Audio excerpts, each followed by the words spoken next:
How's it going, everyone? Derek J407 back once again to talk about night 2 of 2020's New Japan Pro Wrestling Wrestle Kingdom event. Of course, this was a two-part event, night 1 and night 2. If you haven't heard my review of the night 1 event, go back on the channel here and seek it out.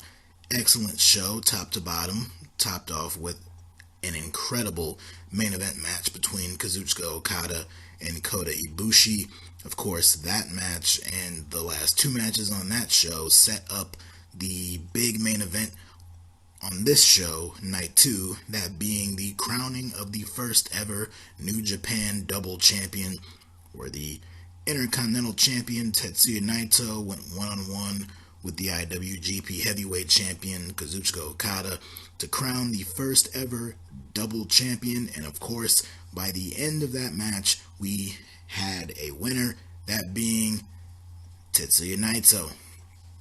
So after all these years, finally coming back to the Tokyo Dome in the main event against Okada for the IWGP championship, and it is Naito who walks away as the winner. He is the one who has his big moment. He finally catches a break, and it was really cool to see. It was really cool to see. Of course, that wasn't the biggest highlight of this night. This night also marked the final match in the career of Jushin Thunder Liger. We crowned several new champions, including a new never openweight champion in Hiroshi Goto. We crowned a new United States champion and a setup for what many are calling a dream match for one Jon Moxley. And Chris Jericho scored a huge victory, a not clean victory, but a huge victory and somewhat decisive victory over Hiroshi Tanahashi in their match. So a lot of big things happened on this night, so let's just go ahead and go right back to the top. The pre-show saw a gauntlet match for the never openweight 6-man tag team titles. Of course, the champions heading into this match were Risuke Taguchi, Toru Yano, and Makabe. But the other members of this match were the team of Robbie Eagles, Yoshihashi, and Tomohiro Ishii. Representatives of the Bullet Club, Bad Luck Fale, Chase Owens, and Yujiro Takahashi. Representatives of LIJ, Evil, Bushi, and Shingo Takagi. And of course, representatives of Suzuki-gun, Tai Chi, El Desperado, and Yoshinobu Kanemaru. So we saw Robbie Eagles, Yoshihashi, and Tomohiro Ishii. They pretty much lasted throughout the majority of this match until they ran into the LIJ guys, and then it came down to them and the champs, Taguchi, Yano, and Makabe. And we saw here, behind the referee's back, Bushi misted Taguchi. He sprayed the mist in Taguchi's eyes. Takagi hit his Made in Japan finisher and got the win. So we had new champions crowned here in LIJ. And of course, as I mentioned at the top of this review, LIJ was draping with gold by the end of this night. But it started here. So we get on to the main show, and we have the opening match, a tag team match. The team of Ryu Lee and Hiromu Takahashi, the new IWGP Junior Heavyweight Champion, teaming up with his rival, Ryu Lee, who was the cause of the neck injury that kept Takahashi on the shelf for several years. The two of them teamed up against Naoki Sano and Jushin Thunder Liger. Of course, this being Jushin Thunder Liger's final ever professional wrestling match. Not a huge spectacle of a match, but it was entertaining for what it was. Takahashi and Ryu Lee, they did not care about the fact that this was Liger's final match. They still kicked his ass for a good chunk of it, but Liger put up a good fight. Sano, he did his thing when he was in there, but in the end, Takahashi hit the time bomb on Liger to get the win. So much like the previous night, Liger takes the losing fall for his team and goes out with his back on the mat and looking up at the lights. But of course, everyone paid their respects to him after the match. They gave him the microphone. He cut a little promo thanking everyone and all that kind of stuff. So, great stuff. Now, unfortunately, I had to go back a little bit later on in the show to see this promo on Twitter because it was right at the end of this match that New Japan World decided to kind of crap out on me. And it just would not come back on. I assume there was high traffic for this event over here in the western region of the world because I noticed a lot of other people were going through very similar situations for them. The app was not working, it was slow to load. It eventually came back on, but it did interrupt some of the preceding matches, including the next match, which was the tag team match for the IWGP Junior Heavyweight Tag Team titles. The team of Taiji Ishimori and El Phantasmo, representatives of Suzuki-gun, taking on the challengers Sho and Yo, Roppongi 3K. I didn't really get to see this match because I was dealing with the whole New Japan World thing. It wouldn't load, it wouldn't play right, it was slow, it wouldn't cast to my TV. There was a lot of issues with it. First world problems, I'm sure, but still, it was pretty annoying. It eventually did come back, but then the frame rate was down unless you went to the Japanese commentary feed. I did the English commentary feed, and it just the frame rate was pretty poor, but it was perfectly fine for the Japanese feed. So I watched that for a little while. Even though I can't understand a word they're saying, they're very entertaining to listen to. But eventually I went back to the other one and just sucked it up and listened to the English commentary. But from what I could tell, this was a pretty fine match.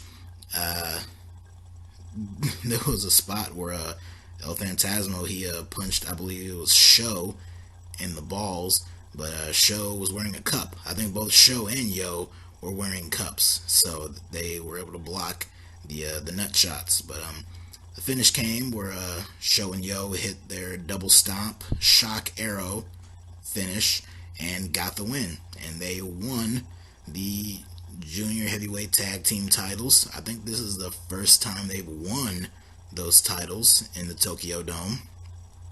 So here's hoping they actually get a run with those belts, because I don't believe they've really had one up to this point. Up next, Zack Sabre Jr. versus Sanada for the Rev Pro British Heavyweight Championship. This was a Zack Sabre Jr. match, so it was exactly what you thought it was. Many submissions were going on in this match. Of course, Sanada, he hung in there with him. He kept trying to lock Sabre in the skull end. He kept trying to reverse all of the different submission holds that Sabre would throw at him, but Sabre was just too much for him, But this was a great wrestling match, as you would expect. Like I said, it's Zack Sabre Jr. He's one of the best wrestlers in the world, one of the best technical wrestlers in the world today. And Sanada, he's on the come up, which is why the finish shocked me a little bit. But Sanada, he has a bright future ahead of him as a single star. So I was highly entertained for the most part of what we saw here. And the finish saw this insane sequence of back and forth, like bridge, cover, pins, and all that kind of stuff. Just different roll-throughs on the pins. But it was Zack Sabre Jr. who was able to get the last bridge and the most successful one. So he retained his championship. That shocked me only because I expected Sanada to get some kind of big win on this show. Considering, like I said, I highly believe there's a bright future ahead of him, but I guess that future does not include the British heavyweight title, and it's still in possession of Zack Sabre Jr., but still a really good match nonetheless. Up next was the United States Championship match. Jon Moxley defending against Juice Robinson.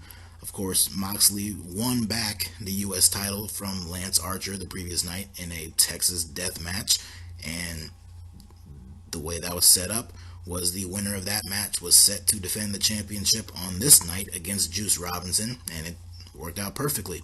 You had a match here where this all started when Jon Moxley first debuted in New Japan. His first target was Juice Robinson and the United States Championship. They had a match at the finals of the Best of the Super Juniors tournament last June. An incredible match that saw Jon Moxley in his debut winning the IWGP US Championship. They met again, non-title, during the G1 Climax, and after Moxley had been running on top of the B block for many weeks, I believe it was his match against Juice Robinson. Now, maybe it was another match he had prior to that where he finally lost, but it was the match against Juice Robinson that he lost to Juice. Not lost Juice. He lost to Juice Robinson, and that prevented him from making it to the finals of the G1. So they were both tied up, knotted up, one apiece going into this match. Both had really good matches under their belt. So going into this one, it was going to be fascinating to see what kind of match these guys would have. And they had a really good match. Of course, with Robinson alongside with David Finlay winning the IWGP Tag Team titles the previous night. Had he won here, he would have been the man to claim to be the first double champion in New Japan. So because of that, you knew that shit wasn't going to happen. So it was Jon Moxley who ended up winning this match. There was a cool spot during the middle of this match where Moxley had like a chair wrapped around Juice's neck, and he had a chair of his own. He was about to charge at Juice with it, but then Juice kind of just punched the chair right out of his hand, punched it right back to him with his left hand to God move. So I thought that was really cool. But in the end, Moxley got the win with the Death Rider. The match was kind of a backdrop to what happened afterwards, because we heard some very familiar music and everyone reacted accordingly, because out came the scariest man alive, Minoru Suzuki. Now, I'm sure myself, like many of you, have been clamoring for a Minoru Suzuki Jon Moxley match ever since Moxley first came to New Japan.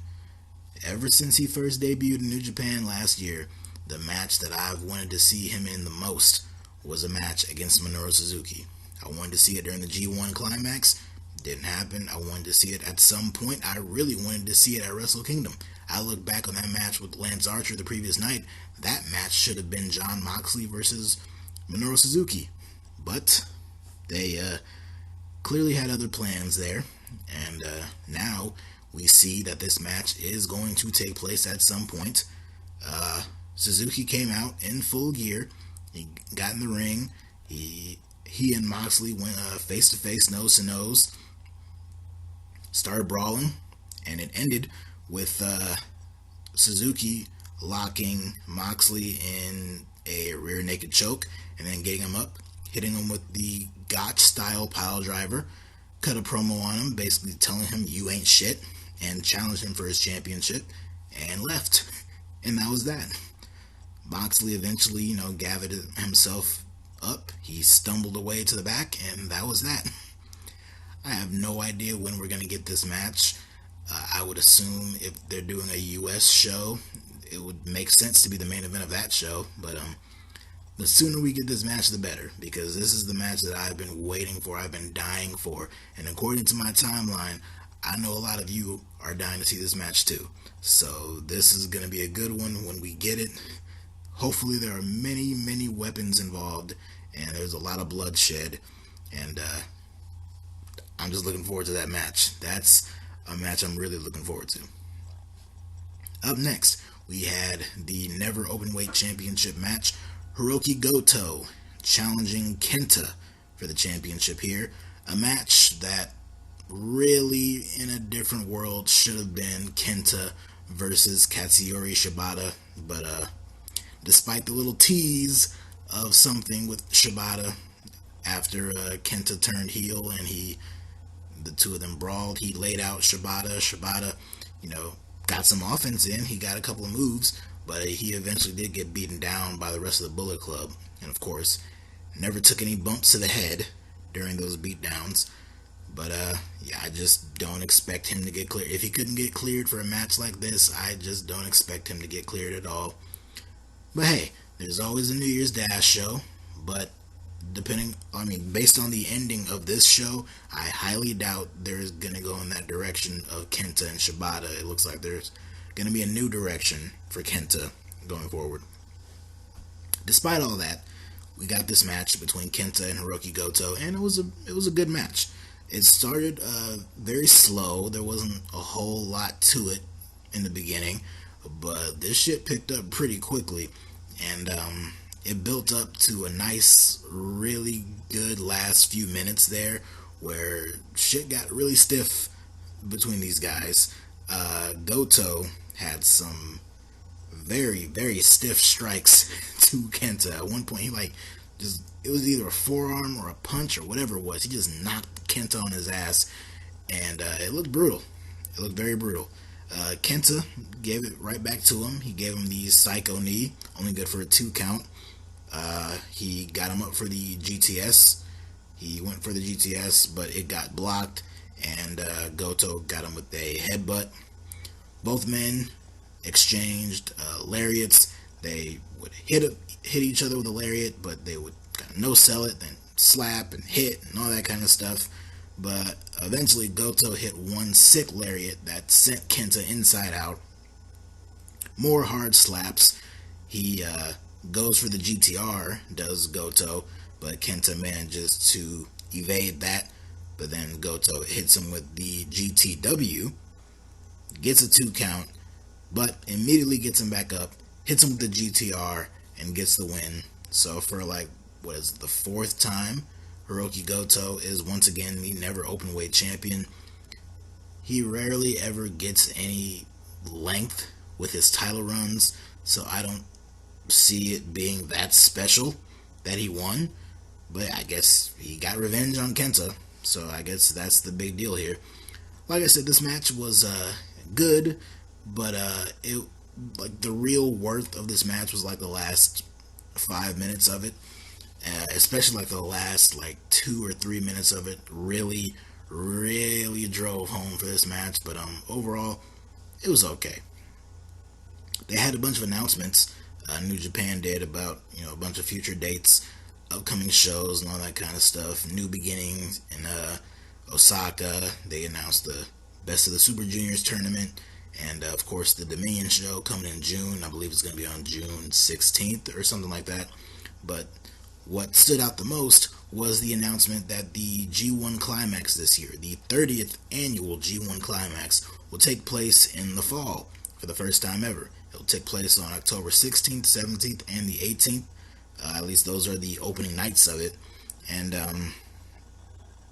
that's due to the fact that this year we will have the Olympics back. And I believe the Olympics are going to be in Tokyo. In fact, I think at the opening ceremonies, Kazuchika Okada will be there. He'll be there to light the flame or something like that, if I'm not mistaken. But yeah, it's a big deal that the G1 Climax is going to be in the fall this year instead of the summertime when it usually is. But it's still one of the best months of wrestling in the world, so looking forward to it, even though it is going to be a little later than usual. Up next, we had the consolation prize match. The 2 losers from the night before, Jay White and Kota Ibushi, meeting one-on-one in a match here. A match that had implications that the winner would eventually get a championship match against the winner of the champion versus champion match at the main event. So, this match was quite good. I thought it was quite good. It was a little similar to the match that they had in the finals of the G1 Climax. Of course, this was a rematch of that match that saw Kota Ibushi beat Jay White to win the G1 Climax last year. It wasn't exactly identical because that was a completely different match. There were actual huge stakes to that match, whereas this one was mainly just the two losers from the night before meeting in another match. Despite that, they still had a really good match. Much like in the match with Okada, there was a point where Ibushi hit a standing Rana, and when he did, he ended up landing on his own head. That was a spot in the previous match that I overlooked, not intentionally. I just didn't realize it happened until I saw GIF after GIF after GIF of it online, and it's like, even when he's not trying to land on his head, he still lands on his head and neck. And unfortunately, it happened again in this match, and I paid a little more attention to it. For all I know, it happened again, and I still didn't catch it. But another similar thing to the Okada match from the previous night was we saw that snap go off in Ibushi to where he just is stone-faced, not selling anything, complete ass-kicking badass type thing. We see White. He has Ibushi kind of bent over, and he's just, raining down fists and blows onto his back. Ibushi gets right up, hits him with a stiff forearm right to the face, and basically knocks Jay White out. There's a bunch of striking and slapping, which led to Ibushi hitting a very, very sick-looking lariat on him.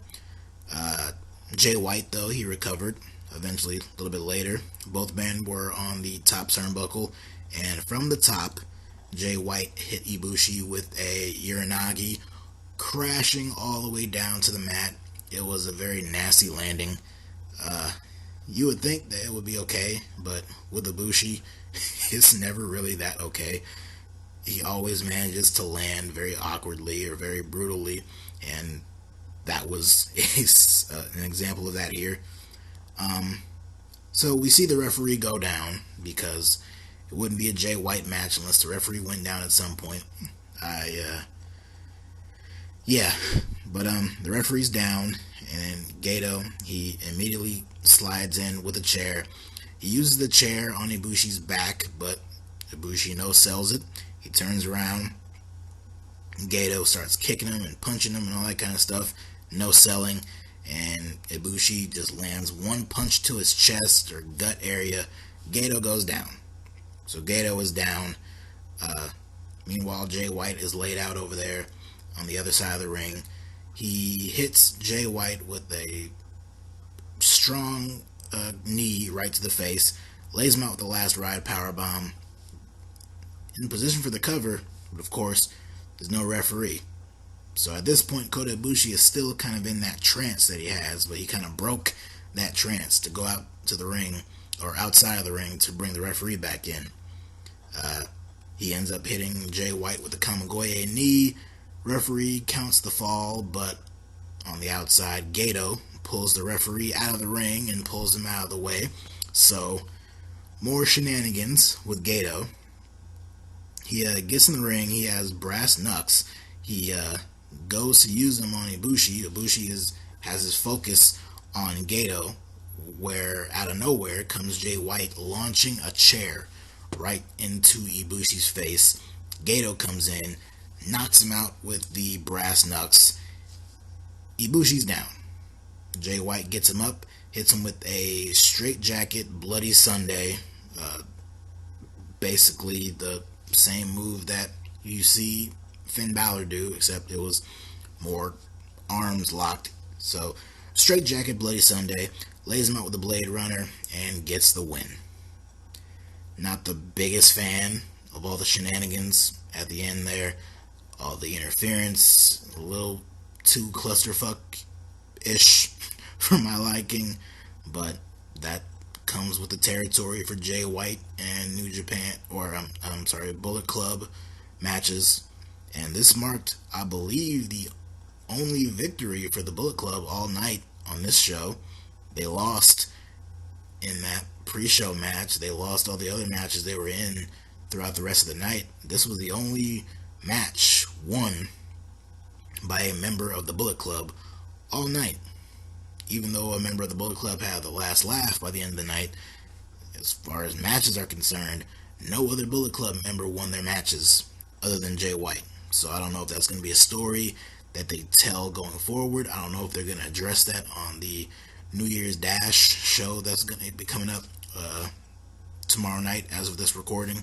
So we'll see. But yeah, like I said, aside from the finish itself, I did like this match. Jay White and Kota Ibushi have a really great chemistry together. So I would not mind seeing these two go at it again. Speaking of really good chemistry together, that leads us to the next match. Hiroshi Tanahashi, who was missed on the January 4th show. I knew it was going to be a 2-night thing, but it was still weird not having Tanahashi wrestle on the January 4th show. But nevertheless, it was Tanahashi going up against the Painmaker, of course, Chris Jericho, the AEW World Champion, which is important to note because the stipulation going into this match was that if Tanahashi managed to somehow beat Chris Jericho, he would earn himself a shot at the AEW World Championship. Despite being in a completely different promotion, would there be some type of working relationship here? And I doubted it. I looked at it as just a marketing tool to get more interest into this match, which worked. My interest definitely got a lot higher than it was, which was already high. Jericho in New Japan is really exciting to watch, and of course I'm a big Tanahashi fan, so I was already looking forward to the match. But with the added addition of a potential AEW championship match in the future, I thought that would be pretty cool. But I didn't really get my hopes up, which is why I wasn't too disappointed with the outcome of this match. But the match itself was really good. Before the match, though, they showed the promo package, and they showed I guess it was a skit where Tanahashi was dressed up like Chris Jericho with the hat and the gloves and the face paint and all that stuff, singing his own version, I guess, of Jericho's song Judas. I thought it was hilarious. It was very interesting seeing Tanahashi in that light. But yeah, so that was funny. But then we have the match. Jericho comes out. He's wearing the championship, the AEW World title. He has it in his possession. So the AEW World Championship made an appearance in another promotion on this show, on another promotion's television show. So that was just another thing to add fuel to the fire there. Like, maybe something's going on there, but I didn't let it fool me. Maybe it got me for a second, but I didn't let it completely fool me. But I thought this was a really good match. Of the 3 Wrestle Kingdom matches Jericho has had so far, I think this was probably the weakest. But the match with Kenny Omega was excellent. The match with Naito last year was probably even better. So those are really 2 difficult matches to top. This one did not top either one of those matches, but it was still very good in its own right. Now, much like those matches, we got a spot here where Jericho found himself on the outside over by the commentary section, and he hit Tanahashi with a spike DDT right on top of one of the announce tables. I believe it was the English one, because for like the next 5 or 10 minutes we had no English commentary. Their table was destroyed by Jericho, and they had to get reset up and all that kind of stuff. So I thought that was a nice little aesthetic here. We see Red Shoes, the referee. He gets taken out in the corner, and as he goes down, we have Jericho hit a low blow on Tanahashi. He takes off his weight belt, starts whipping him with the weight belt, all that kind of stuff. Jericho goes up, attempts at the lion salt, but ends up getting pushed out over the top rope, out to the outside of the ring on the floor. Tanahashi goes up top comes down with a high fly flow, a standing high fly flow, crashes down onto Jericho. Back in the ring, Jericho ended up going for a code breaker, but got caught and ended up getting hit with a dragon screw. Jericho got hit with a couple dragon screws, so that kind of messed his knee up at different points, and that was affecting his maneuverability throughout the ring and throughout the match. So that played a role there. Tanahashi goes up, going for the high fly flow. He comes down. Jericho gets the knees up to block it. Then he goes up, hits Tanahashi with the lion salt. He comes down. He jams his knee a little bit, so he takes a moment to kind of comfort his knee, then goes for the cover, but that delayed reaction allowed for Tanahashi to recover and kick out at 2. Jericho eventually, Tanahashi was up top, so Tanahashi up on the top turnbuckle, he comes down, gets hit with the code breaker in midair, goes for the cover, only good for a 2 count. Sling blade from Tanahashi, attempts at a sling blade, but it gets turned into a lion tamer. He's locked in a lion tamer for quite a while. He eventually powers out and muscles his way out of it. Tanahashi hits him with a twist and shout, hits another sling blade, but going for the high fly flow once again, he connects, but Jericho kind of rolled through it and got Tanahashi in position where he locked in the lion tamer. And once again, Tanahashi's trying to escape it, but then Jericho reapplies it, starts wrenching back even more, got his knee right digging into Tanahashi's face, pulling back on it, and Tanahashi is left with no choice but to tap out. That shocked me. I did not expect a submission victory for Chris Jericho here, but I did expect a victory for Chris Jericho. For 2 reasons. One, it gives Chris Jericho a little bit more credibility in New Japan. I mentioned the matches with Naito and Kenny Omega at the previous Tokyo Dome shows. Jericho lost both of those matches. He did beat Naito at the Dominion show a few years ago, but he came back at Wrestle Kingdom last year and lost to Naito. He also lost to Okada at the Dominion show last year. So Jericho, if he's going to continue working with New Japan, which it clearly looks like he has no problem doing that, you would think that he's going to need a little bit more credibility and win some more big matches. So made sense in that regard, and it also made sense because I don't think I'm reading the rumors or the news and all that kind of stuff. I do not think there is going to be a working relationship between AEW and New Japan for, at the very least, a very, very long time.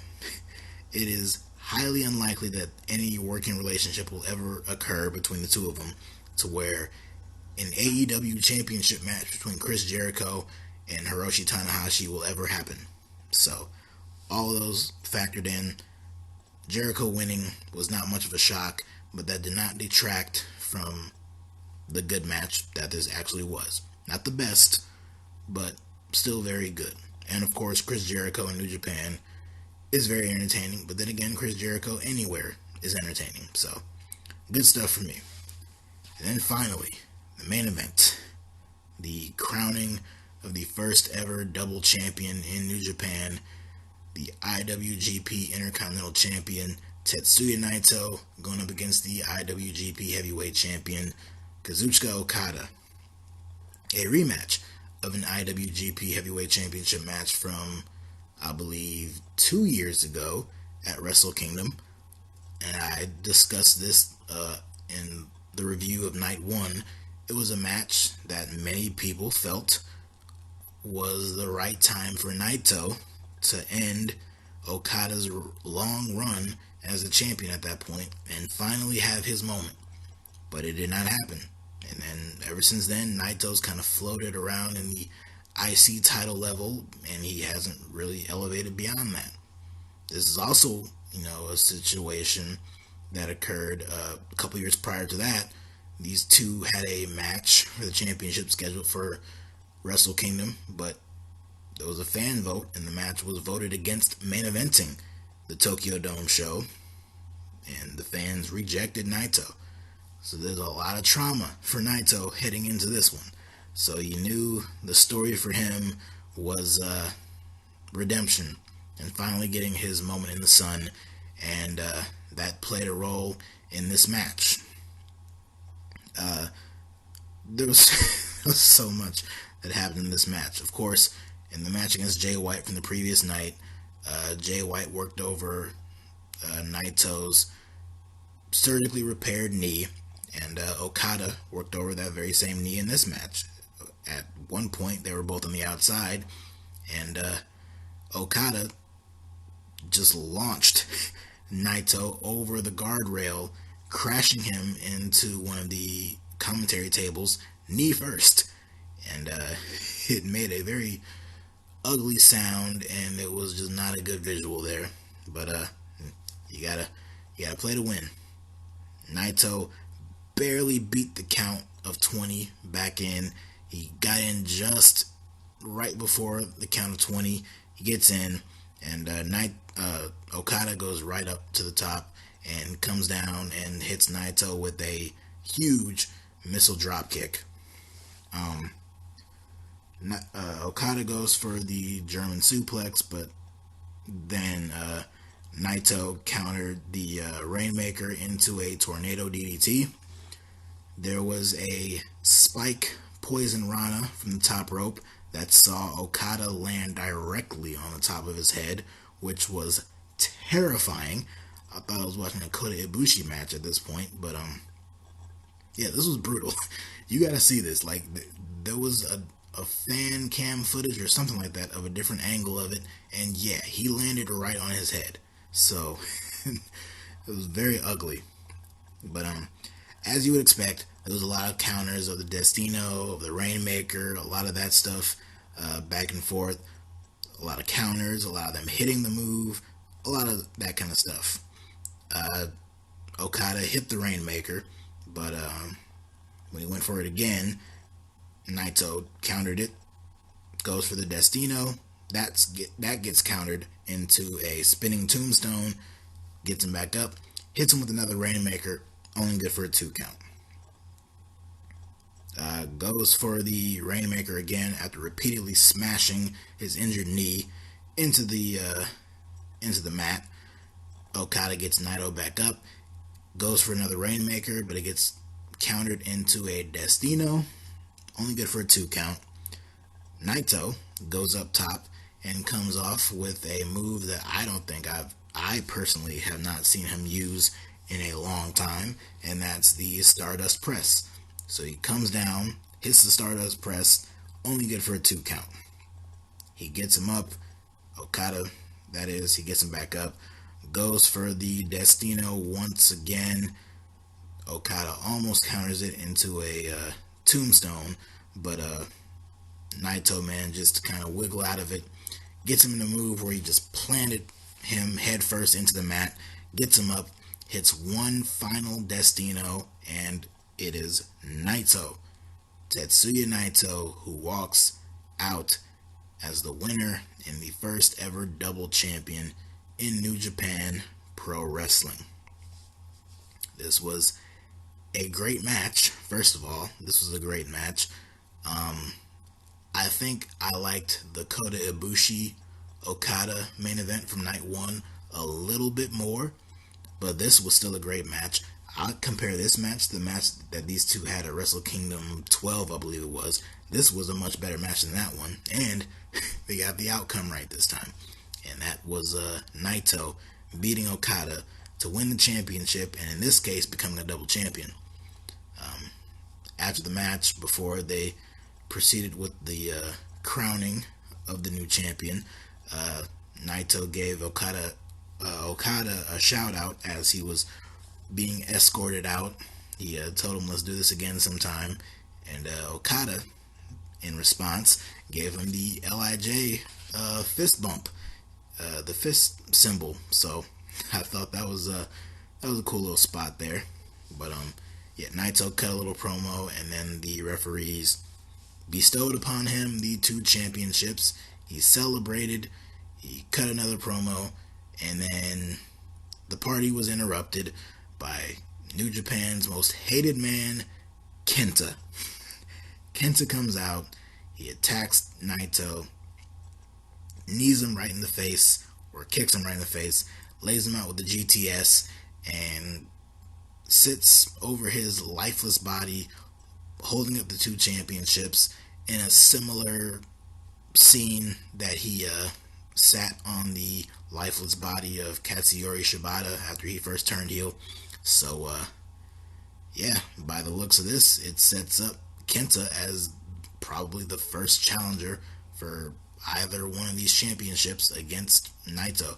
I have no idea what they're going to do as far as defending the championship goes.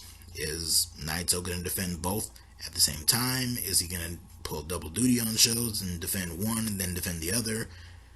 That really hasn't been made clear yet, but I would assume this sets up Kenta in line for one of those championships. And of course, Jay White, he did beat Kota Ibushi earlier in the night, so that could put him back in the running.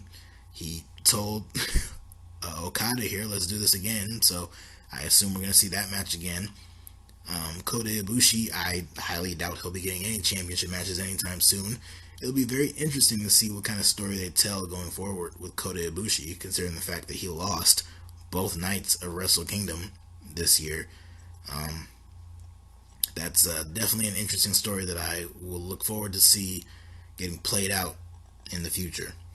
But as for Naito, despite that unnecessary finish, in my opinion, I don't think you needed Kenta to come out there. You could have did that on the New Year's Dash show. I don't think you needed to do it on this night, but they did it. It sets up Kenta. It gave him strong heel heat, which he definitely had. The fans hate him. I think the only person they hate more than Kenta is Jay White, and luckily both men are in Bullet Club, at least for now. Again, I have no idea what they're going to do with Bullet Club, but at least for now, both Jay White and Kenta are in Bullet Club. But it doesn't take away from the fact that Naito is still the double champion. This was a story that was right there, ripe for the picking, ripe for the taking, and they told it, and it was told beautifully. And we got a great match and a great finish out of it. So Naito is the double champion, and so ends this weekend of Wrestle Kingdom. So ends this 2-night event.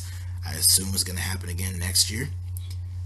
I don't know if I can stay up late again like I did this year for both nights, but it was still fun to watch the show.